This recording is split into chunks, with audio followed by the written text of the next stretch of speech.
Good afternoon, everyone. First things first, what do you think of my new glasses? I just picked them up. Um, and I want to talk to the women that could potentially be listening that do not already have a breast cancer diagnosis. I want you to know that 1 in 8 women in their lifetime will be diagnosed with breast cancer of some type. I would strongly encourage you to think about what you would do if you were told that you needed to have a mastectomy. Not everyone needs to have a mastectomy just because they have a breast cancer diagnosis. In fact, lumpectomy is often the same survival as if you had a mastectomy.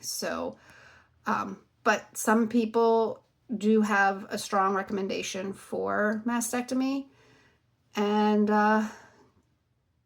it's very important to have time to process that and to know what you would want to do. You could get implants. You can have a flap procedure where they take fat from another part of your body. The most common site, I think, is from the abdomen. That's called a DIEP flap. It's spelled DIEP. It's an acronym for something. They take your abdominal fat and they put it up in your chest area and give you boobs. And then there's other parts of the body that you can have the fat removed from as well.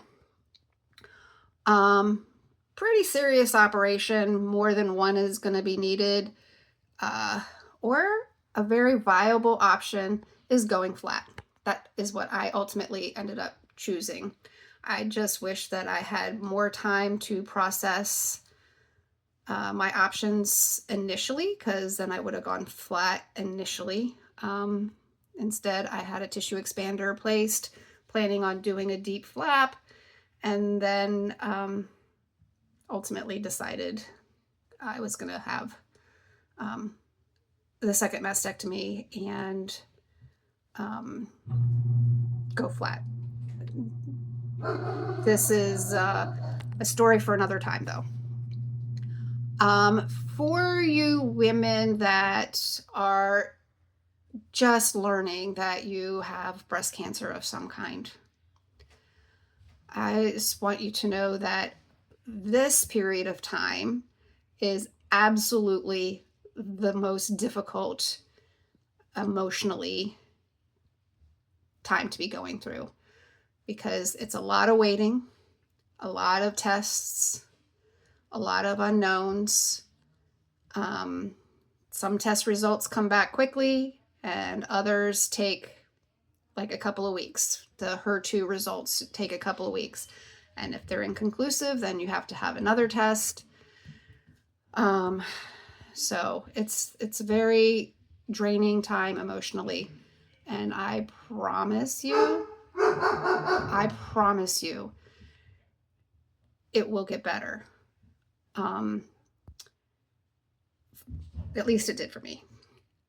And so many people have told me on the Facebook groups that I joined that it does get better. And so many people, when they see the light at the end of the tunnel, talk about how that first part of the unknown is just so daunting.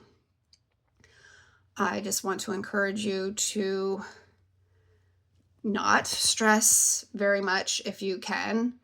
For me, I leaned on my faith, and I knew that the scriptures tell me that God will never leave me nor forsake me. He will walk with me through the fire. He will not let me drown in the deep waters. And that's what I hung my hat on. He said that he would never leave me nor forsake me. So I know everybody's not a faith person, but that's how I got through. You need to know who your people are, your support, and hopefully, if you're married, hopefully it's your husband or your wife. Yeah, it's hard. Anyway, that's all for now. I hope that you all have a blessed day. Thanks for watching. Bye.